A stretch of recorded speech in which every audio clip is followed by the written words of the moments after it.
But football without fans is not. You play a football match without fans, you've got nothing. It can be the greatest game in the world. If there are no people there to watch, it becomes nothing. Into Johnston. Johnson. And a goal by Johnson. Larson. Oh, he's in. Henrik Larsson. That is sensational. Nakamura.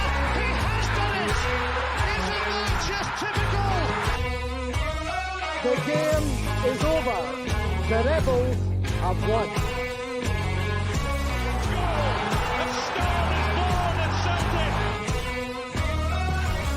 Champions. That's who we are.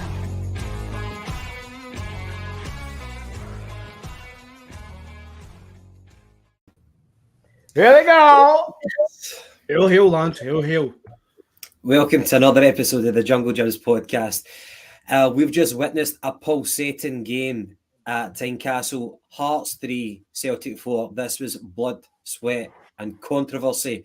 So many flashpoints, guys. Happy that the three of us can be present today to break this down. And welcome to the viewers. Get your comments coming in. We want to hear from you. A lot to get through. Paddy, if I told you going into this game, Hearts are going to get 3 goals, you'd be drowning your sorrows. But Celtic scored 4. Mate, tell us what's your overriding emotions? Mate, you could probably find every fucking possible superlative at that game today. Fucking elation, jubilation, fucking deflation. But at the end of the day, 3 points in the bag, 5 points ahead so far. Obviously, they've still to play at 3 o'clock, but fucking brilliant, man. Character of champions. Didn't matter what we came up against. We came up against incompetency in the referee. We came up against the fucking competency with the fucking video referee. We came up against a rabid, fucking rotten, horrible mob that wanted to get in our face. And we still came out at the end of that with a victory. So absolutely delighted, mate. And yet again, here it is under Postecoglou, another one of the fucking dramatic days in football where we still come out and we show the heart and we show the passion and we fucking get the 3 points. Come on, Greg Taylor, you handsome little fucking wee bastard. I want to pick you up with the ears and kiss you. Come on. You're right. A crazy day. McGinty, we've been doing the podcast now for what, a season and a bit now. That's, for me, the craziest game that I've witnessed, and about to actually go and try and discuss it on a podcast, which will be a hard task, an easy task, I don't know, but so many talking points. But by far the craziest game that I've witnessed in a long time.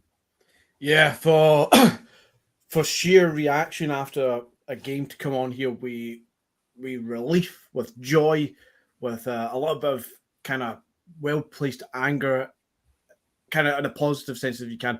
That's up there with the Ross County game and the Ralston winner.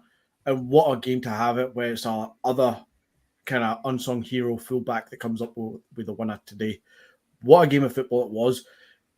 I thought it could have been a 4 or 5 goal game for Celtic when the first goal went in for Jimmy Forrest. You thought, that's it, we're going to score a lot of goals. We fucking did. But I didn't expect the rest of it. Egyptian King here. Thank you, Glasgow Celtic, for brightening up my day after that Liverpool shambles. Yeah, Egyptian King, you're in the same boat as Paddy. Paddy, you had a wee coupon on a day and Liverpool have fucked it. It's always the same, man. You put a coupon on and see they have 12 kickoffs, man, they always fuck you for some reason. So, for that respect, fuck you, Liverpool. Aye. Guys, like, again, there's so many things to talk about, but going into the break, 1 each, Hearts got a late penalty, and you were thinking at half-time, this game could go either way, and that was very, very true. Like, it was going like a seesaw, you know. At one point, we were ahead, and then they were ahead, and fucking hell, man. Frank Kennedy, what a game, as I said. The team would suffer the most from VAR would be us. A blatant penalty and a goal that shouldn't have been offside. Defence was shocking today. Well, let's get into the VAR. And by the way, our defence wasn't good. We didn't cover ourselves in glory. We gave away 2 penalties. Whether you think that they were correct decisions or not, we will get into that. Let's go to that just now. But in general, by the way, I will say the conditions is not an excuse, just an observation. I felt that Hearts adapted to the conditions better than what we did. McGinty, I know that you might not have agreed with myself and Paddy talking about some of the decisions, but tell me your thoughts on VAR. Fuck VAR. Is a short answer. I've been looking forward to VAR coming in, thinking it would help kind of clean up some of the nonsense that's in this league. But after this week, hearing what they're going to use it for, and after seeing it in our first game in action, yeah, it's going to be a disaster. How they can blow the whistle so quickly for that first goal that got disallowed for us, when we all thought, oh, it must be an offside, he blew awfully quickly, because there was one player offside who was not in active play, but it actually wasn't. He blew it for a foul from Giamakis, who's, again, not in active play, and yet it wasn't even a foul. But if you look at anything, there was a tug on Giamakis' shirt. So if anything, it's a foul to Celtic. But it's a legitimate goal, and it gets disallowed. What the hell? The penalty for was it Devlin that goes in with the outstretched leg? No control over the ball. It's a ball that's there to be won. Outstretched leg goes in. Carter Vickers does the exact same thing, and I know we disagree with this in the chat, but both of them do the exact same thing. Both of them are not in control of that ball. The touch from Devlin does not put it into active play. It just knocks it away. He's not in a goal-scoring opportunity, blah, blah, blah, blah. For me, if that happens anywhere else on the pitch, the ref just waves it away. He's used VAR to find something to give that penalty. Second penalty, they got blatant penalty. But if you're going to give that second penalty like that, which is a blatant one, I think you're going to see a lot more penalties in Scottish football this season. Right, okay. Let's pause that there for a second and go to Paddy. So, Paddy, I'm in agreement with McGinty about the first shout. It should have been a penalty for Celtic. It was a cross, and Ralston, perfectly good header into the back of the net. But the referee had actually blown the whistle before the ball had even hit the back of the net. He blew it for a foul by Giacomakis. There was nothing in it at all. I think even the commentators, now that's saying something, I think even the commentators were surprised by it. Now, it actually went to VAR, and they never overturned the decision. So I take it you're in agreement with that one? Aye, certainly. I think overall the VAR decisions were possibly correct, although the way they went about them was fucking shambolic, especially the first penalty, taking what seemed like a lifetime, but apparently according to Patrick McLaughlin it only took 25 seconds for it to make the decision, but it seemed longer. It's a stonewaller for me, and I know McGinty and Gav, we spoke about this before we even started the pod today on the WhatsApp, and we'll certainly get different opinions. And I know you're saying, McGinty, about the control of the ball and this and that, but the crux of the matter is, if you go in for a tackle in the ball, and it's not a tackle though. Yeah, it doesn't. There's no tackle there. It doesn't matter. If you make contact with a guy and you don't make contact with a ball inside the box, it's a penalty. So my argument against that is, again, who's making the contact? Both players have no control of the ball. Both players do the exact same thing where they outstretch their leg to try and get a nick on the ball. Both do the exact same thing. It just so happens that Devlin's foot comes on top of Carter Vickers, but to the referee, it looks like Carter Vickers kicks the bottom of Devlin's foot. Because both feet are high, both feet are not out of control, but they don't have control of the ball. For me, it's a non-event. It's a wave it on. That happens anywhere else on the pitch. Stonewall penalty. It's not. For me, that is not Stonewall. Listen. The two, right, let's try and simplify this, right? So the ball comes in, the two of them go for the ball. As you say, there's no control of the ball, whatever, but the two of them are vying for the ball. Devlin gets the ball. Carter Vickers gets Devlin. That's the crux of the matter. It's a penalty. It's a Stonewall penalty. I can agree with as you describe it there, who gets the ball and who presumably kicks the other person. But for me, he's not got control of the ball after that touch. That touch is meaningless. It's not a foul. It's not a tackle. It's not a foul. Can you tell me what you mean by control? Because I really don't understand what you mean. When he touches the ball, obviously neither of the two of them have control of the ball before the incident. But when Devlin makes that contact with the ball, all he's doing is nudging the ball forward. He's not in a position where he's got control of the ball and he's about to take a shot. He's not in control of the ball. So that may as well just hit off the back of his head for all intents and purposes. There's no control of that ball. So did Devlin get the touch of the ball? Is that what you're saying? I'm saying he did, but both of them do the exact same thing with the foot and the outstretched legs. How can you punish one person for doing the exact same thing as the other person? Because Vickers kicked Devlin and know the ball. Guys, or did Devlin stamp on Vickers' foot because he coming from the top with studs on top of Carter? Guys, Cameron Carter-Vickers clears the Hearts player out. End of, man. For me, it's as simple as that. And from the comments for the viewers, I think they believe it was a penalty. The second penalty that Celtic gave away, that was by Jens. I think it was a lazy one for Jens. He dangled his foot. And again, I spoke about the conditions. I think maybe our defenders may have shown a little bit more composure if the conditions weren't so rainy. The ball was skidding off the surface of the pitch, and maybe it was a wee bit kind of difficult to judge the trajectory of the ball. Whenever it'd be a normal day, a normal sunny afternoon, they think I might be able to get that ball. But today, I think their judgment was off, and Jens, a silly one. And by the way, he was already on a booking, so that one went to VAR. And of course, in fact, I don't even know if it went to VAR, but the referee was assertive in saying it was definitely a penalty.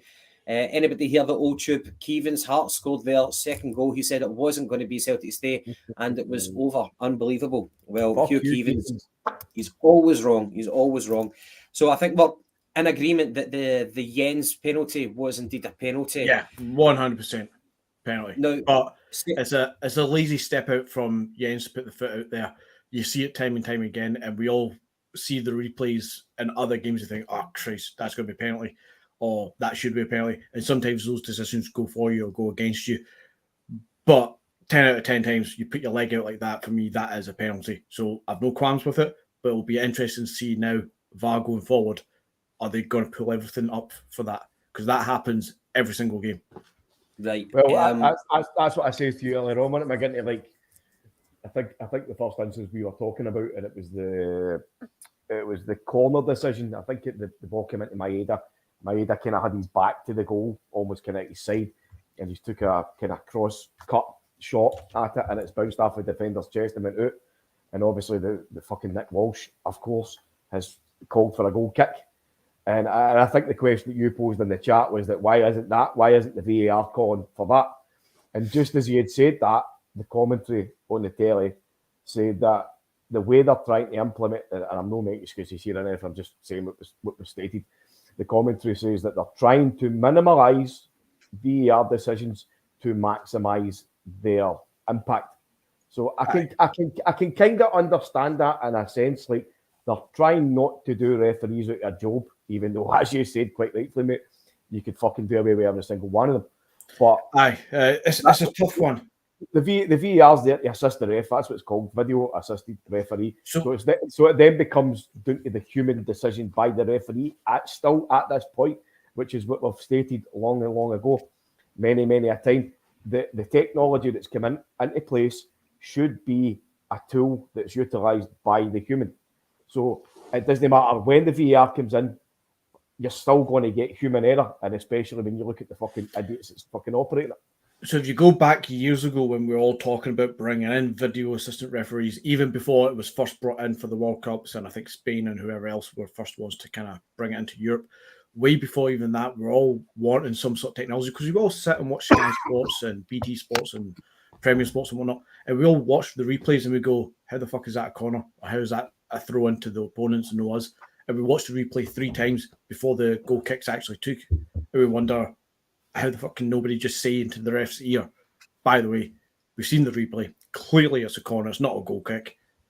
Move the ball, have a corner. We done it today. We saw that replay twice before the goal kick was taken. And I know that we're not going to be using VAR for every single claim, and we don't want to be stopping every 30 seconds for every throw-in to check everything. But when it's blatantly obvious, how is the fourth official or the VAR official not just in his ear, Barry, you got it wrong, it's a corner. That's it. That's all you need to say, and it just happens. You don't need to have a whole review of it. Just quickly, it's wrong. If I can't make the decision quickly, fair enough. Just go with the ref's choice. But when it can be quick and obvious. I get what you're saying. However, the parameters for VAR to actually come into play to intervene, the parameters have already been set. So we need to judge. So the rules are already there. So we need to judge on the implementation. Are they implementing it correctly? What did you make of the handball shout for Celtic? It was not given. Now, this was just before half time, and it's one of the first times I've actually seen Postecoglou show quite a bit of emotion on the pitch. He was laughing with disbelief. McGinty, what did you think of that part? Clear penalty. If anything, the debate is, should he be booked? It's clear penalty. His elbow slightly pointed out, his arms positioned not way out to the side, but his arms positioned as he's turning to make his body a little bit bigger as his arm, well, the lower part of his arm. It's a penalty. The decision should be book him or not. Pat, did you think it was a natural movement? I think it's one of the decisions, probably the only decision in the game that I'm kind of sitting on the fence with, because when you see how kind of close, you know, I'm sure Forrest went it that kind of flicked the ball at him. I think it was. I think so. So Forrest has kind of flicked the ball at him. So for me, it could be one of the decisions that goes kind of more ball to hand rather than hand to ball. But it was how quickly the referee just kind of overlooked it, as opposed to that some of the other decisions that's a bit galling. Now, I know some people will say, like, this is the first time that that Nick Walsh has overseen VAR, but when you look at that and you can maybe say, right, okay, this is the first time ever using it, you can maybe allow for some mistakes, some kind of hesitation. But these guys have been getting primed for this for months. These guys have been getting trained for this for months. So especially the first call, which, by the way, the VAR got spot on as far as I'm concerned, but it was the amount of time that he took listening to whoever it was talking in his ear for him to go over to the monitor. He should have been Andy Walker, right? In fact, one of the first times I will ever fucking agree with Andy Walker, by the way, and this is a fucking exclusive here. Andy Walker said that he should have been straight over to the monitor. He can listen to the guy in his ear as well, but go straight to the monitor and go and fucking look at it. That's what that big fucking arcade fucking box is there today. Go and look at it instead of fucking listening to opinions. He said, because Andy Walker's spot on. I know, mate. Sorry, Alan Woods. I can't help it, mate, but he is right, and I'll fucking give people their due when they're right. Whoever's speaking to him in his ear is giving an opinion. So the referee is the guy that makes the call. So the referee should be straight over at the fucking monitor, looking at it, as well as listening to his assistants, who is fucking whatever they are. For some reason, I'm going to say, I don't often say it, but I think if the shoe was another foot, then the referee would have given it for Hearts. It was just the way that things were going. Get up, yeah. Sharpie, fuck off. By the way, there was a comment a wee bit up from Patrick McLaughlin, I think it was, and he said whenever Moy missed that chance, at that point, he just felt it wasn't going to be our day, and I think a lot of people were feeling the same. And Moy had a gilt-edged chance. What else did we have? VAR controversies. What about the encroachment? So the penalty that got retaken. There was encroachment from Celtic players and from Ginelli, I think. And then Hart saves it. It rebounds to Shankland. Shankland kicks the ball forward. Ginelli scores, but then it gets taken again. When it gets taken again, Shankland converts. McGinty, what did you think of that? I found it a wee bit confusing myself. I presume that had Celtic players not encroached as well, it would have just been a disallowed goal and a free kick for Hart to take, assuming it was just the Hearts player that encroached. I have to assume that's the case. But there was a few Celtic players, and obviously Ginelli encroached as well, so retake seems fair enough to me. We all agree that apparently that's the Jens incident, and it is what it is. I think it was probably one of the most sensible usages of VAR to say it's a retake. Both teams were at it for encroaching. Aye. Here, so by the way, the lineup itself, can we just go back a second and look at the lineup? I made the point I wasn't too sure about the temperament of some of our new players, and like you know what a typical game is like. Paddy, you'll be agreeing with Chris Boyd next. No, you know what a typical game is like against Hearts, especially on their turf. And I was thinking that you need all your leaders possible. That's why I wanted Greg Taylor to start. I felt that Bernabei, I didn't know temperament-wise how he was going to be. Certainly, we never saw that stereotypical South American temper from him. He's not showed that. He's not showed that whatsoever since he's stepped foot in Glasgow. But I just felt that Greg Taylor I would have trusted him more in this type of situation. So you've got Bernabe and Ralston, who they were the two fullbacks who started in ahead of Greg Taylor and Josip Juranovic. In the midfield, again, O'Reilly, Moy and Hatate. And up front, you had Forrest, the centenary man, Giacomakis and Maida. I think everybody definitely would have wanted Giacomakis in ahead of Kyogo today. Paddy, what was your overall thoughts on the lineup? And are you happy with how Ange started our first 11? I thought it was a strong enough lineup. I think if I was going to question anything, I would be questioning Bernabe starting, and I would be questioning Maeda starting. So you're talking about Greg Taylor being the first choice left back, and for me, I think Haksabanovic would have been first choice kind of left midfielder, left winger. But that is what it is. Ange picked his team. He picked clearly what he thought was the strongest team.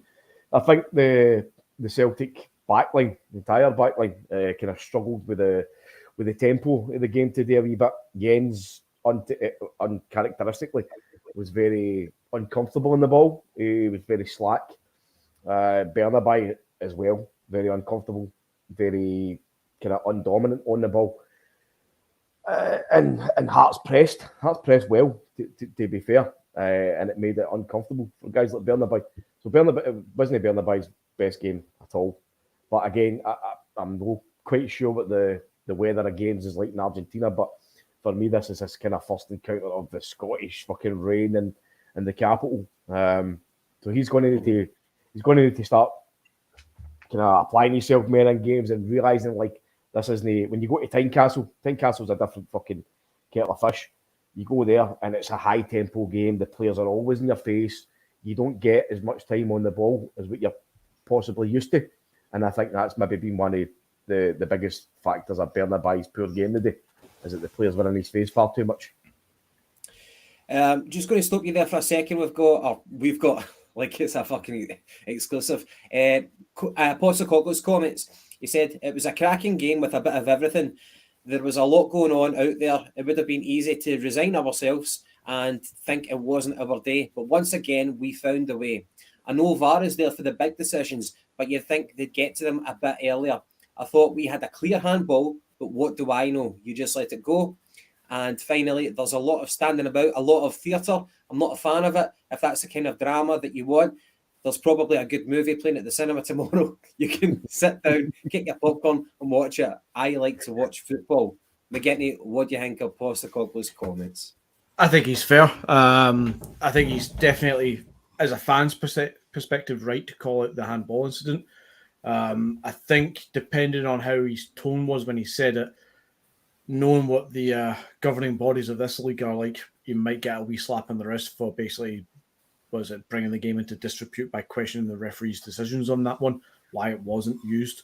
You know what it's like for Celtic, one rule for us and another rule for everybody else who gets away with calling out refs and shit like that.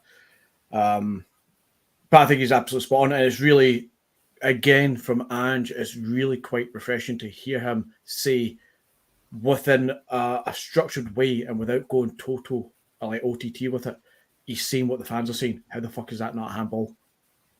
What's with all the theatrics? What's with the 3.5 minutes to get their penalties? What's with all the fucking pretend drama? Just fucking do the job. It's there to assist you. Use it. Get on with it. Paddy, we had comments from that boy Alex Cochrane, one of the players for Hearts. He made comments that sometimes you need to be willing to take a few yellows against Celtic. So quite inflammatory comments if you take it in the context. Like the obvious context is like a footballer should not be making comments like that. What did you think of the game itself in terms of the aggression from both teams? I think Hearts were more of the aggressors, even though Celtic were kind of they were putting their bodies in when it mattered, but at times it wasn't like kind of fully fledged, like it was kind of half-hearted a wee bit. But listen, whatever Harry Cochrane says, I get that, because like Hearts clearly don't have the players of the same quality as Celtic. So if you're welcoming a visiting team to your own stadium in front of your own fans, and you know fine well they're the far superior team, the only thing that you can do is kind of counteract that by the only way that you can is by frustrating them. So I don't necessarily think that those comments were the worst. I get it, but if that's the case, then the referee needs to really be looking at the game and saying, by the way, these guys are trying to stop them physically and kind of maybe underhanded, which is the only thing that they can do. So I need to be on top of that. But there's Hoggy asked a good question. Do we start on Tuesday with the team that ended the game, or are there more changes to be made, do you think? What do you think about that? What do you think about that one, Gav, the day? What do you think about the changes that was made, and what do you think about how we move on, like, in terms of the game on Tuesday? Right, okay, well, me kind of, like, you obviously remember how the game started off, but by the end of the game, we'd made, at least 4, 5 maybe subs. Abildgaard came on, so he won't be starting in the Bernabeu. Ralston, I wouldn't play him in the Bernabeu. I'd play Josip Granovic. And I think Tuesday, Gav? Sorry, what, mate? Tuesday, Shakhtar? Sorry, fucking hell. Aye, Shakhtar, mate. Getting mixed up here. No, I would play Josip Granovic. I'd play Greg Taylor as well. I don't think, like, I do like Bernabeu. Give him more chances. Keep Juranovic and Taylor back in for Tuesday, apparently. And it's 1-0 to Livingston, boys. Oh, brilliant. Happy days. I'm just trying to... I saw that in the comments. I'm just trying to bring it up on my phone. Come on, Livy. Good stuff. I would start Juranovic. I'd start Greg Taylor. In the midfield, I would have O'Reilly, Hatate. I think Moy will probably play. What do you think of Moy today? Do you think he had a mixed afternoon? Obviously, I had one hell of a sitter. What did you think overall from Moy today? I think I'm starting to warm a little bit. I prefer him over McCarthy 100%. I think today, if you take that blatant sitter out of the equation, he had probably one of his better games. He's playing a good role where he's able to play a pass out to the wide, turn himself around, receive the pass again, and pass it forward. He's not the fastest physically on his feet running, but he's got a good brain on him. He can see the move or 2 moves ahead, and he's able to turn a game quite quickly when everybody else is in sync. And I think we're starting to see that. People are now in sync with the fringe players and the likes of Forrest and Moy just now, as opposed to just being in sync with McGregor and Hatate. I think it's starting to fit in a little bit. So today for me, Moy, one of his better games, really liked what he had to do, but by God, that fucking sitter was typical of him, wasn't it? Same with Maeda. I'm going to bring him on to Maeda because he deserved that goal, but that cross just before he scored the goal a couple of minutes earlier, he comes down the left wing, he pulls it into the middle, he tries to get a cross off, and it's the worst cross I've seen all game. But then 2 minutes later, it comes right through the middle, it gets the rebound and he gets his goal. He is clearly a striker, not a winger. There was a wee comment there for Dan Breen to say that the stream is cutting. Let me know if it's myself that seems to be cutting. If so, then I can use another device instead. I can use my phone if that's the case. I think it's Big Joe's. He's only paying about 10 pence a month for his internet, so it must be your end, pal. Fair dues. Anybody else who thinks that the stream is cutting out, let us know. So the actual goals itself, the first goal, 14 minutes, James Forrest. I thought it was really, really clever play for Rio Hatate. He took the ball and he ran into a position deep on the right flank, and you were thinking, is he running into a cul-de-sac? But as soon as he does that, it creates space for Anthony Ralston, and he runs into the space that's been vacated.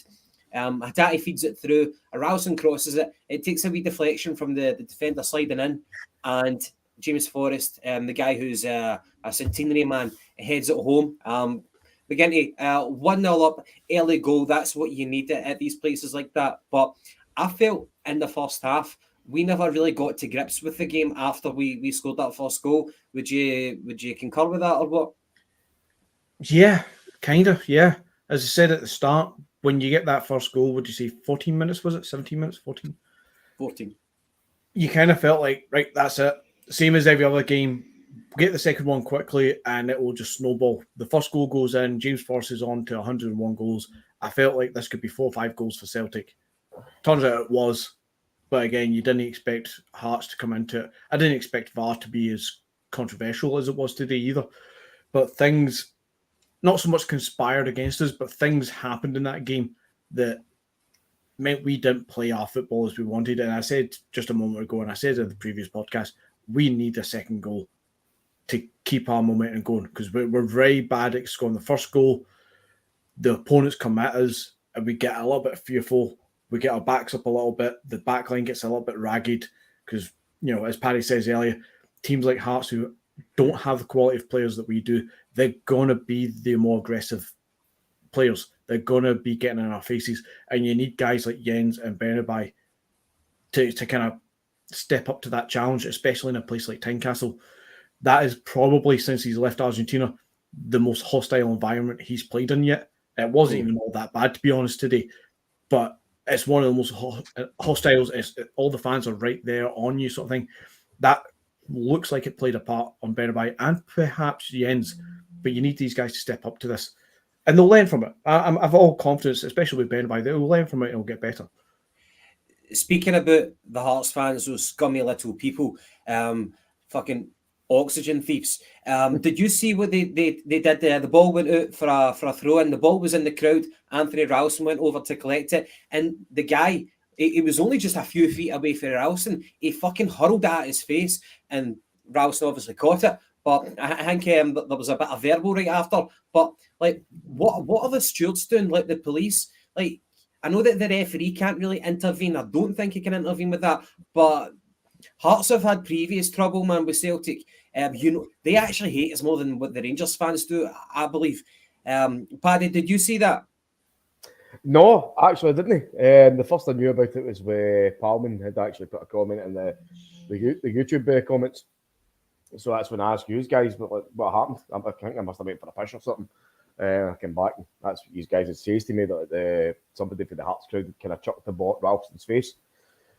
It's one of the ones, as you say, mate. If somebody's going to be doing that, then the stewards need to be doing their job. Do you know what I mean? They're happy enough to go and fucking pull somebody up for having a fag or something, or fucking sitting in the wrong seat, you know. But when it comes to stuff like that, they don't usually tend to overstep their mark. But as it is, mate, it's not the worst thing. But if Ralston's had a wee bit of verbal back, then that's good enough for me. Aye, and we're almost at half time, but Hearts unfortunately get that goal, and it's the penalty that we've been over. So it totally changes the dynamic of the game, and we're thinking at half time this could go either way, and it did. You know, like the game was like a fucking seesaw in that regard. And after half time, whenever the referee kicks off, McGinty, like pretty much a minute into it, Ginnelly does exactly what James Forrest does on the right wing. He just dropped the shoulder to get half a yard over Bernaby. And it was a decent enough cross. And Shanklin was there. Shanklin was actually ahead of the Cameron Carter-Vickers, who was marking him, but he was still behind the ball. A straightforward goal, but a difficult one, a sore one to lose. Do you think we could have done more to prevent that? Do you think Bernaby could have done more? It's fine margins, isn't it, Gav? It's when I saw it first, my stream was just a minute behind you watching it on the Sky Go. So it took me a minute to catch up to where you were when you were telling me about it. But at first look, it looked like he was close to being offside. I think if you draw the lines, it potentially looks like his knee's offside from where Bernaby is. But then you realise, yeah, the actual ball was played slightly in front. But then, to be honest, when they eventually showed you the lines on Sky, they actually drew it at Shanklin's foot, not his knee. So I'm not 100% sure if he was, but it does look like he was behind. So yeah, I think it's a fair call. But they need to figure out where they're drawing lines, because you can't draw it at his toe when his knee's about 6 inches further out. And so the second half is barely kicked off. We're 2-1 down. And then a few minutes later, Moy misses that gilt-edged opportunity. It was played in from Hatate on the right-hand side. By the way, Hatate takes up fantastic positions. The more I see of him, the more I'm a fan of him. I think he's our Luka Modric. I think he's levels above the people that he's playing with. People might disagree. People might think that I'm exaggerating. But I'm a big Hatate fan. But anyway, Hatate crosses it in. Maida dummies it. A good bit of football intelligence for Maida, which you might not have expected. And it's going perfectly there for Aaron Moy. All he's got is a keeper to beat, but he doesn't even force a save. He puts it wide. And going back to one of the comments for Patrick McLaughlin earlier on, I was thinking it's just not our day. But thankfully, Giakoumakis rises high. It's a corner kick in the 55th minute. And another set-piece goal for Celtic. Giakoumakis, he uses those Jimmy McGrory-esque neck muscles and he fires it into the corner.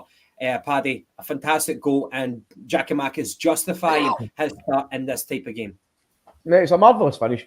Excellent power on the header.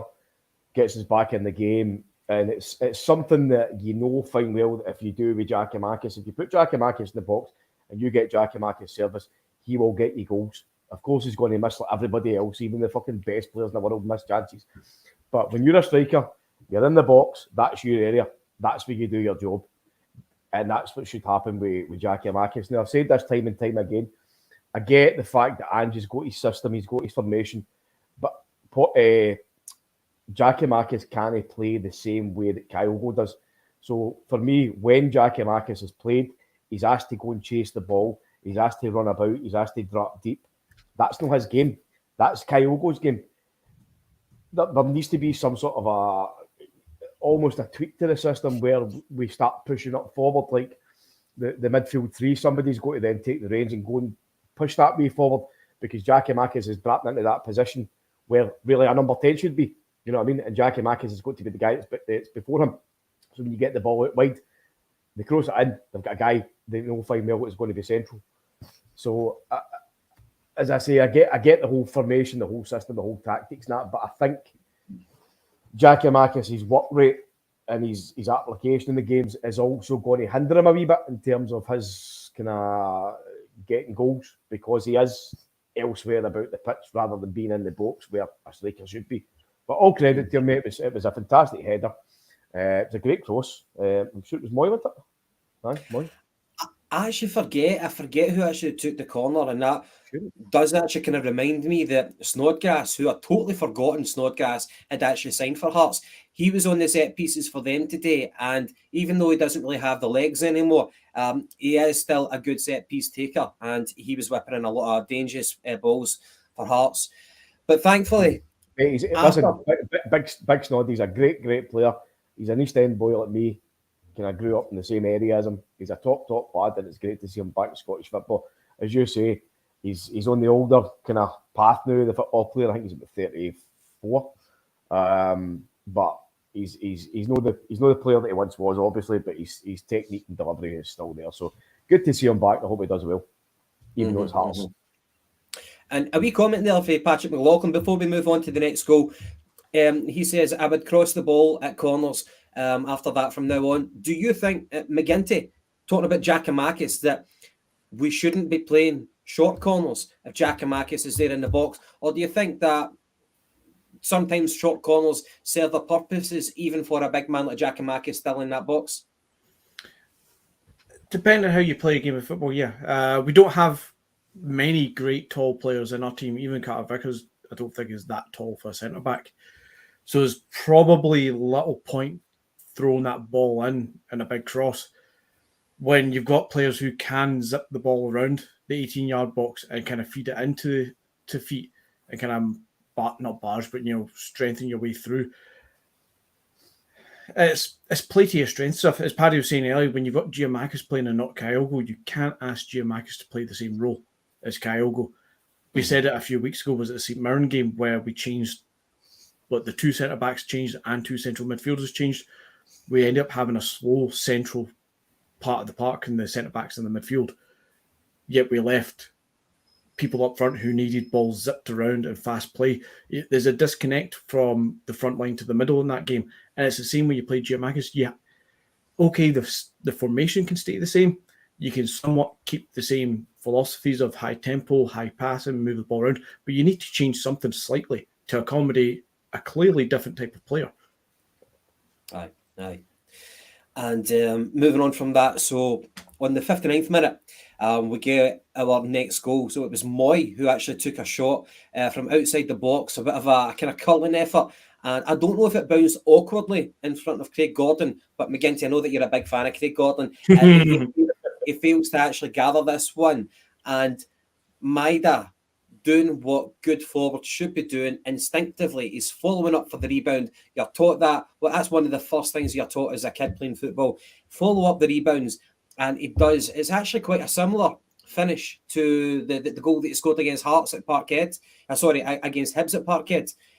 So that's us 3-2 up, and we're looking well. Paddy, I know that Maida's had a bit of stick, rightly or wrongly so. However, he's got a goal against Hibs at Parkhead, and now we got another one today, an important one. Thoughts on that? Aye, well, obviously the goal is fantastic. It's great to see him getting back in the goal scoring sheet. But did they offer enough today on the left-hand side? I don't think he did, especially when you saw Haksabanovic coming on and he really delivered a performance that you expected this guy. I can see why Postecoglou played him. Tynecastle has a big pitch. It should allow plenty of movement for guys like Maeda to get in behind defenders, but he didn't do it enough today. But again, listen, he scored his goal. It was a very important goal, a vital goal. So all credit to him. He followed it up with the shot from Moy. So again, credit to Maeda's intelligence that way. He's off the ball movement, which is something that we all know that he's very, very capable of. But it's when he's on the ball, I don't think he's. I think he's got too much time on the ball, if you know what I mean. When he starts to think, and he kind of doesn't really know what he's doing. But when it's that instinctive kind of running off the ball, that is his true qualities. The same as with Abada, in my opinion. So, but as I say, fair play to him. I agree 100% there. A lot of similar qualities between Abada and Maida in terms of instinctiveness. McGinty, just a few minutes later, and there's a different permutation of the game itself. So just after we score to make it 3-2, Hearts bring it back, and you're just thinking, what type of game are we witnessing right now? Bless you. Are you okay there? Thank you. Good stuff. By the way, there was a wee comment there from Woodsy about the Wi-Fi in the Shetlands. So people, if you don't know it, apparently somebody cut a cable and there was a blackout in the Shetlands. McGinty, what's happening? Are people still okay? The worst 12 hours of my life ever, man. God. Big fishing boat cut the big cable in the sea. One of the big trawlers. Trawlers do what trawlers do, trawling big nets and cables behind them on the seabed, and it seems to have cut the cables. There's actually two big cables that service Shetland, so there is a resilience and a fallback. But it turns out the other one was cut last week, and the second one, false safe one, was cut the other night. Similarly, they fixed some issue, temporary solutions, and things should be fixed properly today and next week. So, all said, internet's back, we're all good. So, were you just like cutting about the candles and stuff? No, power was fine. It was just communication was out. Pardon me. The mobile phone mast on Bressie was out. The main, basically the main fibre optic cable that comes to the island, where all communications just went out. There was nothing. Was that used pure guys back to sending smoke signals and that, and carrier pigeons? And... Pretty much. I had to actually, go out and chat my mate's door. Couldn't just text him. We were really worried about you. We're happy that you're alive. So back to the game. Most Islak says it was the Russians. Funny enough, we all did wonder if it was.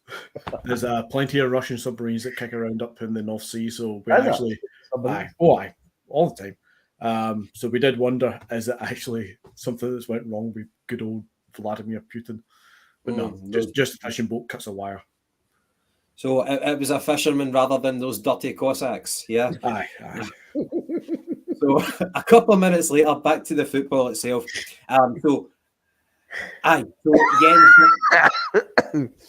you okay there, pal?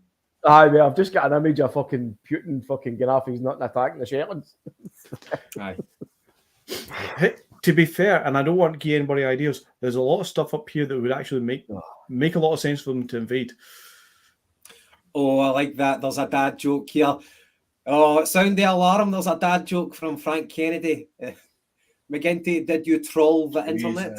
Jesus. Eventually, I did. I like it, mate. Eventually. Aye, was it part of the worldwide net? It was a tumbleweed. Aye, that was a proper tumbleweed. Right, moving on swiftly, lads. I like it. The penalty for Hearts. Jens dangles the leg and he concedes a penalty. There was encroachment. It was retaken, and Shankland scores his hat trick. And as I said, Paddy, like if you were to go into the game and someone was to tell you that Hearts were to score 3 goals, a Hearts player was to get a hat trick, you wouldn't really be very optimistic. But obviously, happy days. You're on the bucky. You're fucking celebrating. And on the 76th minute, the pendulum swings once more. Abada, who comes on as a substitute, he cuts in on the inside. He shoots. It deflects. And Greg Taylor, another substitute, is flying in at the back post, and he converts. And by the way, how happy did he look, man? He was smiling. Mate, absolutely unbelievable. Again, as McGinty says earlier on, this is almost Ross County-esque. You know, it was one of the topsy-turvy fucking up and down games, and you're thinking, quite rightfully, is this going to be our day? The VARs went against us, rightfully, in my opinion. Hearts have had a go at us. Celtic's been poor in defence, and you know, we're up the park and we're scored, and we're still getting goals clawed back against us. Shankland scored a hat trick. And then, of course, up steps Abada, as you say, does the good work, does the donkey work, gets the ball in, and who gets on the end of it? Greg Taylor.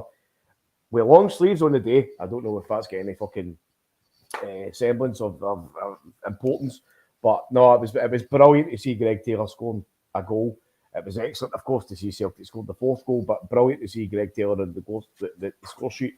That is obviously his first domestic goal in the league. He's obviously scored against the Rotten Mob in the semi-final last year, but you could see how important it was to him to actually get on the score sheet for Celtic. And I think he's more than deserved there. I go, this season he's been incredible. He really has. I think he's been one of the best, most kind of solid, kind of robust players in the entire team in the Champions League and domestically. So, aye. As much as everybody says, it's great to see like Maeda getting a goal, and it's good to see him getting a G up. Absolutely fucking well done, 100% to Greg Taylor. The boy has been fucking superb. So it really is a lot of similarities with Ralston from last year. As you say, he got the winner against Ross County. Taylor got the winner against Hearts today. But the pair of them have been almost the whipping boys in years gone by for Celtic. Yeah. And last year, Ralston took all the deserved plaudits all season. He's still a quality right back for us right now. I do prefer Josip overall, and I think Josip will play in the Champions League in the midweek. But it's Taylor that's doing what Ralston did last year. He's stepping up to the Ange Postecoglou system. He's stepping into the role as a leader in the Celtic squad. Oh. And he deserves all the plaudits as well, and he 100% deserves that goal. So much so that when he's celebrating with that big cheese on his face, I think he actually brushes Ralston by, and he decks Ralston as he's running to the corner flag, and you just see Ralston in the background falling to the ground, kind of big grin on his face, all proud as punch for Taylor. It was a good moment for him. Well done for him. Tuesday. I'm at the game. So am I. I think I'm working very early on the Wednesday. I am indeed. Yeah. That doesn't mean that me being at the game means that I'm not up for a pod. But I think the other guys like to get their sleep. So that's possibly a no, unfortunately. Just to give you the stats itself, possession, we had 64 to their 36. Shots, we had 11 to their 15. Quite a worrying one there, but we saw the game. You know, that's just the way that things were panning out. Shots on target, we had 7 to their 6. Corners, we had 6 to their 3. And fouls, we had 15 to their 9. McGinty, it was, as I said, a very, very tough afternoon. What would you take from this moving forward? I'm thinking, like, from a Celtic fan's perspective, what kind of key elements are you taking from the game? in comparison to what maybe the Scottish media will focus on. Maybe they might focus a lot on the VAR. Certainly, we spoke a lot about VAR at the start of this episode, but in terms of character, there's a phrase being coined in football quite recently by Jurgen Klopp, mentality monsters. Not quite a fan of it. I hope it doesn't catch on, but I think we showed our character to come back. Certainly, a year ago, we would have found that very, very tough to win. So what key elements are you taking away from today's game? Pretty much that. I'm not going to use that god-awful phrase that you just used from Klopp. That is horrendous. I'll stick to the digging deep kind of thing that we do in football. It's one of those games that it could have completely went against us. Everything looked like it was conspiring against us with VAR, with penalties. Our backline kind of being a bit frazzled at times, Benabai and Jens not really suiting each other's dynamic and whatnot, and things were looking like one of those games, as we said, oh fuck, here we go again, 2-1, 3-2, 3-each. It could have been anything, but the fact that we dug deep, we never stopped attitudes from Ange, we're really seeing this team, I think now, really never give up and just keep going. Under Neil Lennon, I don't want to keep harking back to him, but it is what was previous to the Ange philosophy. We probably would have gave up the ghost in that game at some point, licking our wounds and thinking, let's just kind of see this game out as best we can. But we constantly look nowadays that even when we're getting beat, that we're going for a goal. We're not stopping and thinking, let's just show up the back line and let's just see this game out.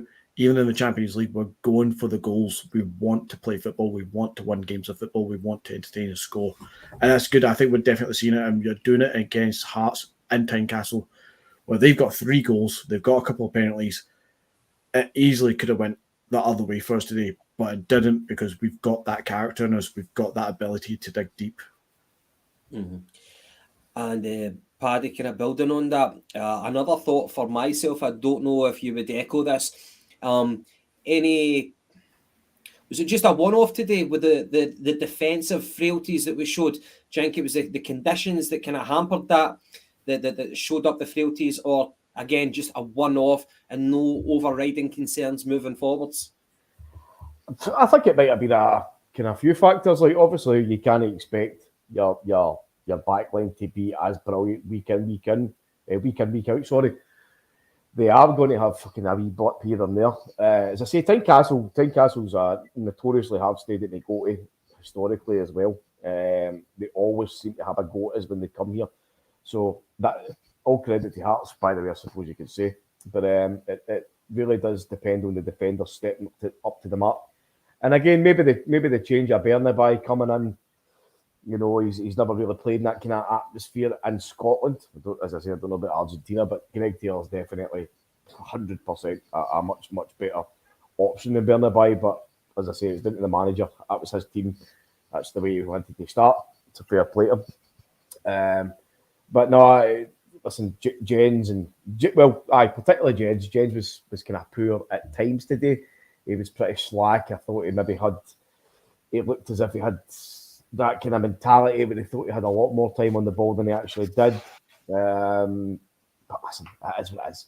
You know, we play as a team, we defend as a team, we win as a team, we lose as a team, and that there, what you saw today, as a team, everybody plays for each other. It's not about individuals. It's not about fucking the guts and the glory for one guy. Everybody plays as a unit, and we keep going. And I know you says about the mentality monster quote for Klopp, and McGinty, you touched upon it. I don't like that either. I prefer what Ange has put in place. We don't fucking stop until the final whistle. When we've won the game, and then we will stop. And that's what we see for Celtic week in, week out.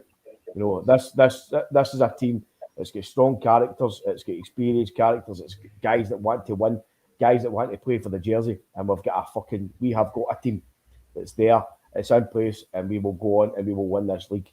And games like that today will be a part of it. That'll be the ones that you look back on the highlight reel, on the DVD, and say, by the way, you have to come to places like Tynecastle, and sometimes you have to take the fucking fire before you can put it out with the hose. And marvellous fucking resounding kind of reaction for the team to go ahead and win it. So absolutely delighted to be 5 points clear at the top as it stands. And good day, even though we were up against fucking 13 men today. I think, Paddy, that's exactly what we need to take from this at the end of the day. We've been a little bit harking on at how VARs take centre stage, rightly or wrongly. We agree on some parts and disagree on other parts of it. But at the end of the day, we just won 4-3 in Tynecastle with some superb goals, with a brilliant performance and attitude from the players to dig deep to get that winning goal at the end of it. And that's what champions are made of at times. At the end of the day, we just won 3 points away from home. We're top of the table. And we did that without our best player, McGregor. Yeah. Arguably a few. Jota as well. Jota. Yeah. Even Abada didn't start. He's one of our best players, isn't he, Paddy? Shut up, you dick. Well, there'll be growing calls for Haksabanovic to get more game time. I know that Ange is no fool, he's no mug, and he's obviously got his reasons for starting Maida. I don't know if it was because of the physical element that he knew that he would always track back, whereas if you give the ball to Haksabanovic, he will give you a bit of quality. And that's one thing I noticed about Rio Hatate. Whenever we got into their half, Rio was looking to do like short, intricate passing, whereas his teammates weren't really on the same wavelength, unfortunately. But say that earlier on, I thought Hatate was fantastic, absolutely fantastic. One of the best games in years. By the way, this game will go down as certainly it'll be advertised as a classic for the neutral, and we'll never forget this game 4-3 because VAR will take the headlines, but we took the 3 points, and that is the most important thing. Yes. So, so upcoming, we've got the Shakhtar game in midweek, and then we've got Livingston on Sunday. Visiting Livingston. Yeah, so we'll be away to Livingston. So I think that the Shakhtar game takes care of itself.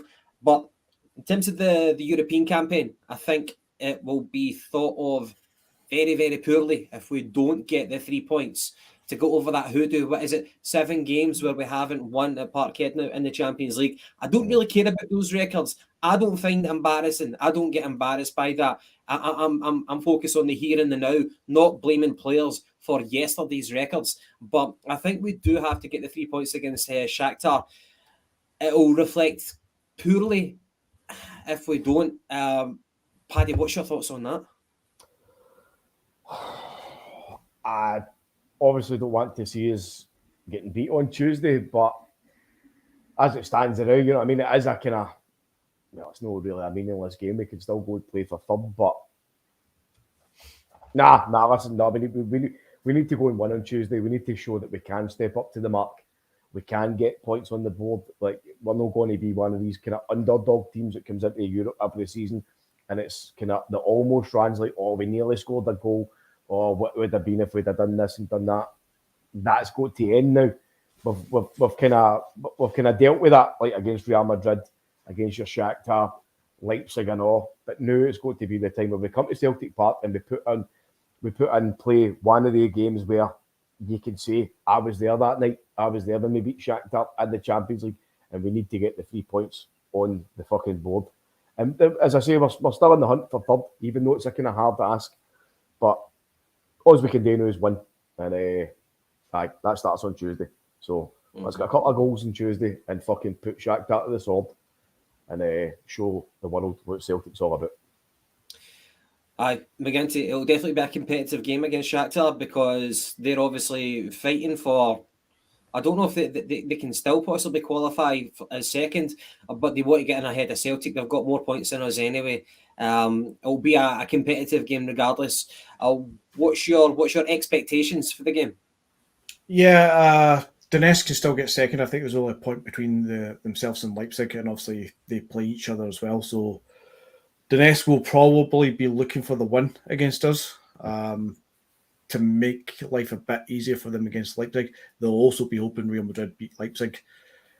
For us, we just need to go out and prove that the previous games that we've played so far, we've played well in large spells. We've taken the game to Real Madrid. We should have beat Donetsk in Poland. We should have got more out of the games against Leipzig. We've got goals in us. We've got the ability to beat these teams. So yeah, we do show ambition.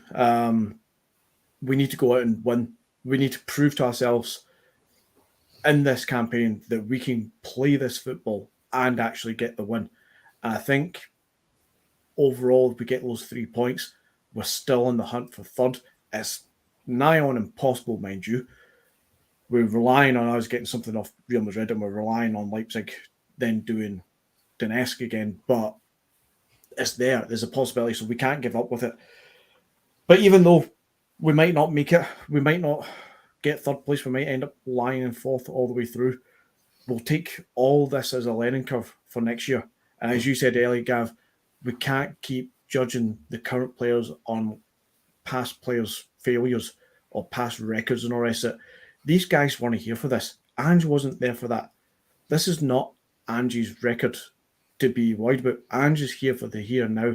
And what he's seen in this team is a team of players that can go toe-to-toe with these teams and can score goals. We have issues at the back. We don't have the depth that we thought we did, especially when Carter Vickers goes out. But he'll learn from that and he'll build on it for next season. A 100% faith that this will be built on for next season. He will not abandon this philosophy to go backwards and defensive. He will build on it by basically saying, my midfield's good, my front line's decent, let's build on the back. Yeah, very true.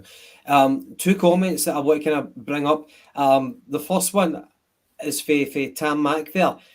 So the Hearts fans were giving it hello, and up to their knees in Fenian blood. But as soon as the Celtic Symphony chant started from the Celtic fans, then they were immediately booing. I found that double standards. In fact, it's not even double standards. I don't think that they can actually be drawn in the same parallels. But I just found it an interesting insight into the mentality of those oxygen fucking thieves. McGinty, the other comment, if you're kind enough to bring up, please, it's for Red Scotland. And he was talking about Ange needs to improve the quality of the player. He said he'll need a similar January window as last season. So let's see. He'll need quality, though, to walk straight into... we'll need quality to walk straight through into the starting places. Now, I did actually pose a similar comment, a similar question to yourself and our young Patrick here, and it was about being ruthless and who is upgradable in the squad. I'm quite intrigued to see what positions Ange might target for this winter break. Very intrigued to see what positions that he'll try to strengthen. But I was talking to Paddy and I'd asked him, who's upgradable? And I'm talking about from a ruthless perspective. If you take out the emotion. So as an example, I don't really have my mind firmly made up in this, but just to kind of flesh out my point here. Look at Haksabanovic and look at Kubo. Both of them are fans' favourites. But, and again, this is a ruthless question and people might not even like me posing this question, but are they the best for Celtic for the future, for next season, for the following season to come? I don't want to be too harsh and judge them detrimentally on the Champions League campaign so far, where they've not scored, but are they the best that Celtic can do, or can we do better? So that's just as an example, the two centre-forwards that we've got. And then you look at the defence, such as even Starfelt. Starfelt did very well for us last season, but there's an argument to say that Jens is the better player now. That could be right, it could be wrong, but just that principle of upgrading the team. I'd asked Paddy about it in one of the last podcasts, and he said that he didn't really relish that prospect of upgrading. He just says, keep the same players, they'll be better next year. So from a ruthless point of view, because even Jock Stein was like that. After the Lisbon Lions in 1967, rarely did the same 11 play together. He was always looking to strengthen. So what's your thoughts on that? Centre-back, that's where you'd be a bit more ruthless. I think we can definitely do with better, and I think that's where the lack of depth, quality and depth really exists, is in the centre-back pairing. I think if you look throughout the rest of the team, some players might need to move position compared to what we're previously seen, especially with the emergence of some other players. So let's take your front three. I think we can all probably agree our strongest is Jota on the left, Kyogo or Giamakis through the middle, depending on how we're playing. And the right side is a bit debatable. But I think it's clear that Forrest and Abad are right wingers. Haksabanovic has now started to show that he's the left winger option that's there to rival Jota. I think with those four, two on each side, it doesn't leave much space for Maeda. But we can all see if you play Maeda through the middle, you get so much more out of him. You get that instinct to beat the line, that instinct to follow up from the rebounds, that instinct to burst a gut and get through there. Probably better than what Kyle can do. He's got a better engine and a better burst of speed. I think if you got then Maeda, Kyogo, and Giammax through the middle as your three options, I think we are fine. Generally, I don't think you need to replace any of those in the front three. I think the middle three, you could argue very similar with some of the players, but there's probably one bit of quality we're still lacking. You're yet to see what Abelgard or Abelgold, I think he wants to be called. Abelgard. I think we're still waiting to see what he can bring to the team, and if he can become that kind of quality, strong midfielder that we're kind of needing probably for the big games to kind of soak up a little bit of pressure, to control the midfield a little bit better. But again, you've got Hatate, McGregor, O'Reilly. You've got Moy, who is showing good moments. You've then got Abelgard, who's yet on loan but possibly made permanent. And you look at Turnbull as well. I think there's enough there. But one of those could be easily replaced for somebody of real quality. So I wouldn't be against not signing Abelgard if he's not the person, or losing, say, Moy or Turnbull in favour of that real quality in the midfield. But go back to your centre-back pairing. Once you lose Carter Vickers, the other three, they're very suspect at times, especially when they're not partnered. Carter Vickers, we need so much better there. I would love to see Starfelt come back and make that partnership again. I think it's very, very strong. It should be said, by the way, we've only conceded 6 goals in the league. 3 of them were today. But it seems that I think Putin has struck.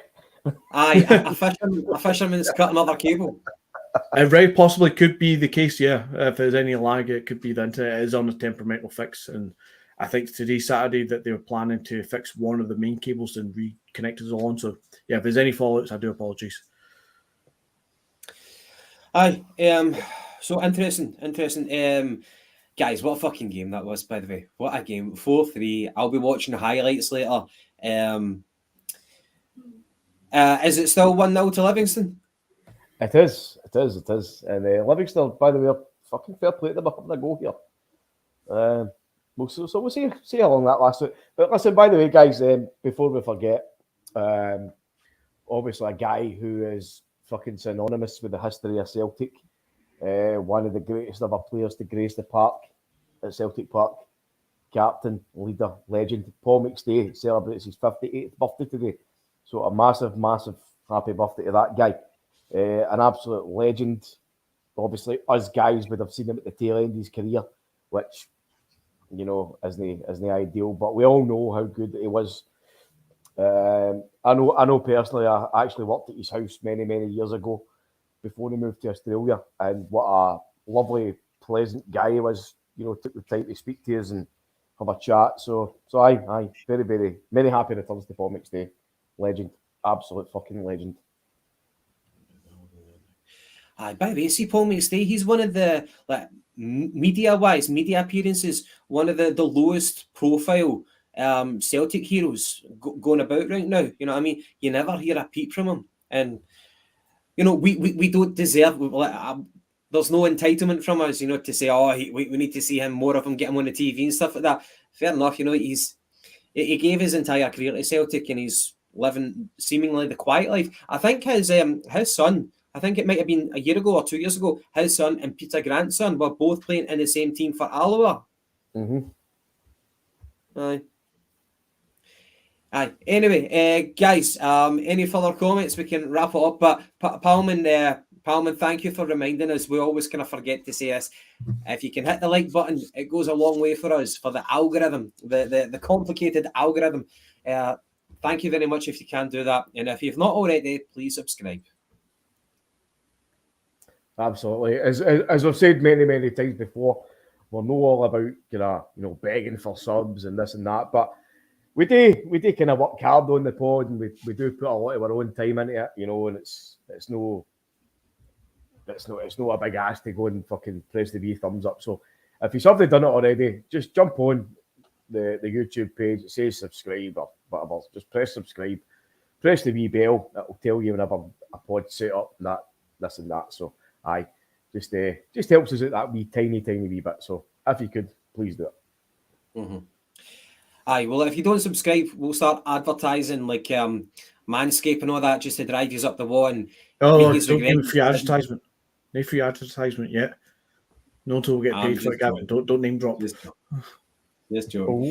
Aye, so to the viewers, thanks very much for watching, and hope you enjoyed the game as much as what we did. I'll be looking forward to the highlights just to watch it again and again. What a classic game that was. 4-3 against the Jam Tarts. Get it right up their fans as well. I intensely dislike them and their fans. So, to the Jungle Gyms, thanks very much for tuning in. So, for myself, McGinty and Paddy, catches.